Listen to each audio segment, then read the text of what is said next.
I'm Chef Avi Shemtov, executive chef and owner of Simcha Restaurant, the Chubby Chickpea Food Trucks, and Alla Ash Barbecue. And for work, you'll generally find me on a line cooking food for all of our guests. But for fun, what I really love to do is eat and talk. And eat and talk. And on today's episode of Party of Two, I sit down at Red Lentil, the vegetarian and sometimes vegan and now kosher restaurant in Sharon, Massachusetts, with my friend Rabbi Noah Cheses, who leads Temple Young Israel in Sharon, Mass, and was an instrumental part of helping this restaurant become kosher. Please tune in, and remember, hit that like and subscribe. Okay. Yeah. So I realized, because so you've been eating kosher your whole life. Yeah. From childhood. Yep. Never not eaten kosher. Correct. So where did you grow up? In Newton. Oh, that makes life easy. Well, no, so what, hard. Brookline? So some of these folks that I meet who have been kosher their whole lives, but grow up in a place where there's so much. If you grow up in Miami or New York City, it's really not probably that hard. It's probably not you don't have options. Whereas here, even in Newton, there's probably Tom China at the time, right? Was there? It was called Shalom Hunan, which was the one in Brookline. But Tom China wasn't in Newton until much later. Okay. So, but last night was Rami's was kosher at that time. Yeah. Reuben's was a big place that I grew up going to on occasion, but we didn't go out to eat much. Yeah. We couldn't afford it, so that was the reality.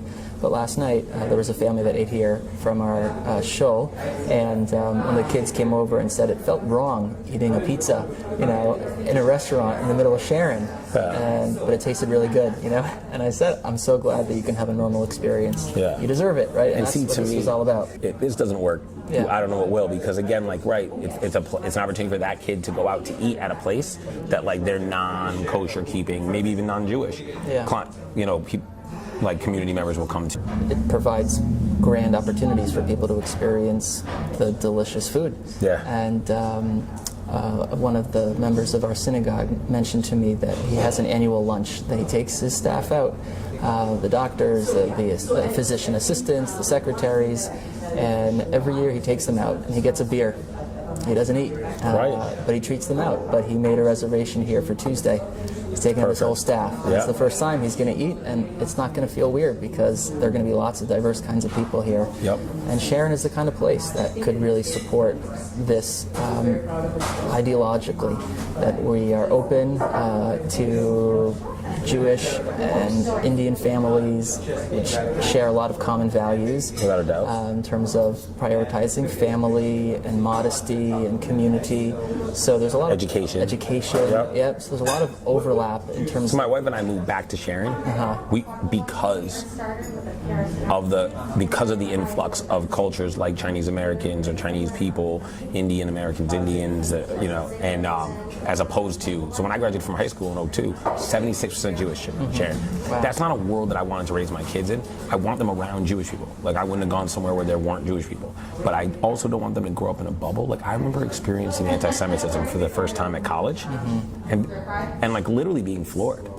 Not angry, confused, because I grew up in a world where we were the majority, and I wanted my kids to grow up with a very community-oriented but realistic world. Yep. And to me, the fact that Sharon has an influx of populations that all share core values makes it a better community. Yep. You can have diversity of background without diversity of moral.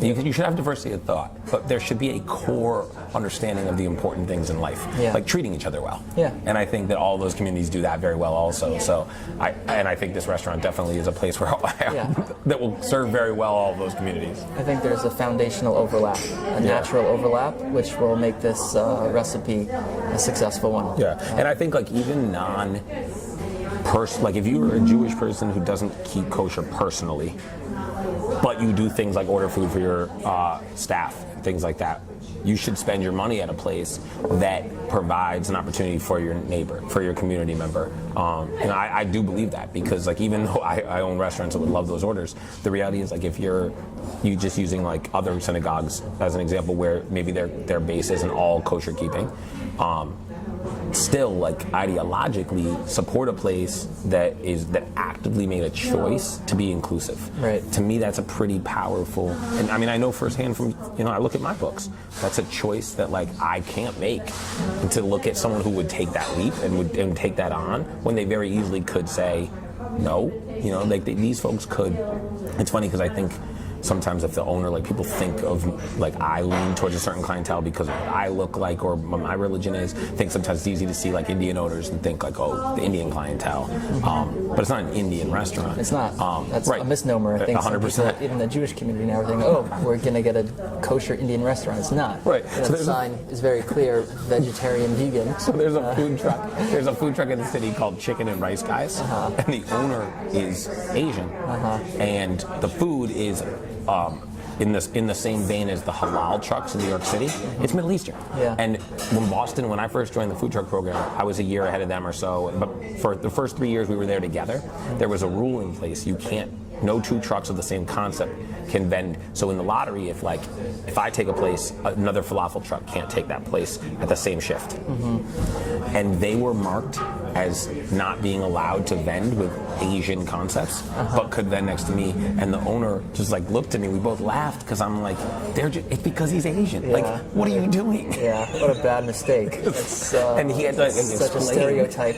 That's brutal. That's where racism comes from. We make these flash judgments without even talking to people, and even looking at what they're doing. But those are sometimes instinctual reactions we have to roll back. I've had people say, like, what about coriander? Isn't this going to be? I'm like, coriander's like really authentic Indian food. Yeah. This is like really modern vegetarian food, like very innovative, actually eclectic. Like the menu is like very like, it's got stuff from all kinds of different regions and it's very inventive. So my kids look at it like, what can we eat? There's pizza. Exactly. There's pizza and fries, and the fries is only on the weekends. So I told them to add fries, to the weekdays so that my kids would have something to eat here. Which they're going to do. So that's a win. That's an interesting restaurant decision to have fries only on the weekends. I'd be who knows? It might be like it's part of their like brunch menu. Oh, they sort of do it as like a hash browns kind of thing. Oh, that's cool. So they're going to try to extend that a bit. I didn't think about the fact that the pizza, because they offer the cheese, vegan or non-vegan, that like now there's a kosher pizza place. I didn't think about it that way. It's like a gourmet pizza. You'll taste it. They put it on the grill. Okay. Right? So it's got like a smoky kind of really rich, delicious taste to it. I had it yesterday for the first time. I've been working on this for months, and yesterday was the first time I actually took a bite to enjoy the other side of this thing. It was redemptive. It felt like, made all of this worth it. And the outpouring of support and reactions to this happening make all that, challenging work worthwhile. That's what we did. This is a win for the community and for the town of Sharon to have a restaurant that celebrates the alignment of values and doing it through food, which is the way to the Jewish soul. Right.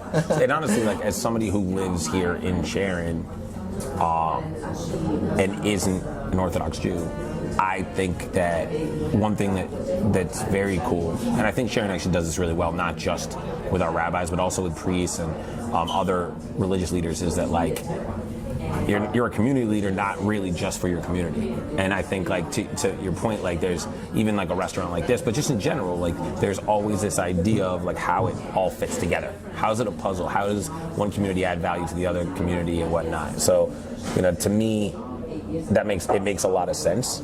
I guess like I would have loved to have been a fly on the wall for some of those, like just being a restaurant guy, all those times, all the work that it took to get there. A lot of negotiations to get to the final contract, but we landed in a good place. And the KVH is involved. See, I didn't realize that KVH is at the all. certifier. And I didn't know that. I thought you were the certifier, no, so the KVH, which I thought was unique. It's KVH Kosher, which gives it brand recognition. People from Providence are going to come. We have the kosher grand opening this Sunday, and I've gotten notes from people in Cambridge and Brookline and Newton and Watertown who are going to be coming here to check it out. So it's an exciting thing really for the region beyond just the Jewish community in Sharon. No, I mean, that's the thing is like, so if it's KVH kosher, there are other spots not, right? It's The other spots, Rabbi Dollinger. Correct. Yeah. So I assume you know Rabbi Dollinger. Yep. I love Rabbi Dollinger. I love like his thoughts, his philosophy. I like modern thinking, thoughtful Jewish leaders. But I know that there are Orthodox Jews, like, they need to see the KVH stamp on something. Exactly. So, like, that didn't even occur to me that, like... And to his credit, he didn't certify this restaurant because he knew it wouldn't be up to the standard of the Orthodox community, and he didn't want to create a divisive place in town. No, Rabbi Dollinger is, like, I would put you in the same category as him, one of those, like, real leaders. It's one thing to be, like, a leader because you're the head of something. So, like, yeah, you're the leader of your congregation. But real leaders, that doesn't surprise me about Rabbi Dollinger. We had, when the chickpea was kosher, we had really honest conversations about, like, who will accept what, how to go about that, what the objectives are, because, like, I think his certification really fits well for some places from a business standpoint, but also for some communities. To me, like, one of the first things, having done kosher, I think I've told you this before, but, like, Rabbi Krems and I would have these long conversations, and I think what worked for us was we were always on the same page about, like, there was never a question of, is this the right answer? It was a question of whether or not that could work for me. So, like, he used to say to me all the time, there is no sliding scale in kosher. Like, people think of, like, pork belly as treif, but, like, unchecked greens is treif. And, like, to him it was like, I'm not going to get angrier about pork fat than I would about unchecked hearts. Like, that's just how it's going to be. And that was eye-opening for me. Yeah, from a Jewish legal perspective, that's indeed the case. And that was a big learning curve for the staff here, and there's still some bumps in terms of, like, they're washing every piece of, thyme and basil and mescaline, arugula, basil, and it takes a lot of time. Your next step as you grow this innovative process is find a plate, like, just create work with a small farmer to do everything in a bug-free environment. Yeah. So what's the word I'm looking for? With water. Hydroponics. Yeah.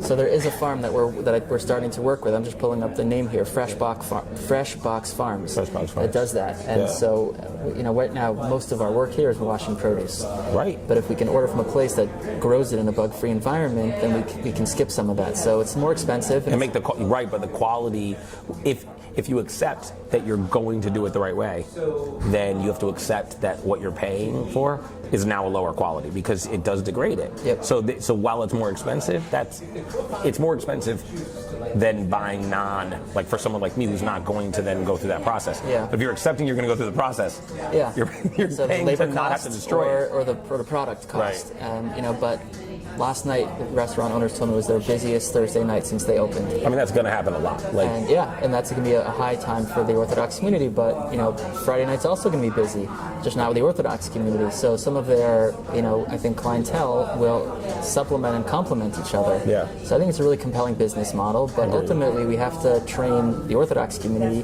to go out to eat because, as we've spoken about before, and like I grew up, that wasn't part of our routine because there weren't options. So like you said, we have to it's been 2 weeks, we have to support Red Lentil kind of thing. I would love that to be a culture shift in the Sharon community so that we can keep this going. Because as much work as we've put in and as far as we've come, there's a bottom line, which is this is a business and they have to be profitable. Right. And so that's really... And you have to incentivize people who are willing to serve you. Like that. You got to incentivize them. So yeah, indeed. I'm with that. Well, congratulations. I think you did an awesome job. Thank you. I appreciate it. And it means a lot coming from you. Thank you. Okay, I'm going to run to get my kids, but I'm going to come back here for lunch. So perfect. I'll see you there. I just need the mic. You can keep it on if you want, but we're going to record all your conversations. Hey guys, it's Avi. Thanks so much for watching this episode. And if you don't mind, go ahead and hit subscribe, hit like, and then hit that bell for notifications. We appreciate your support on the channel.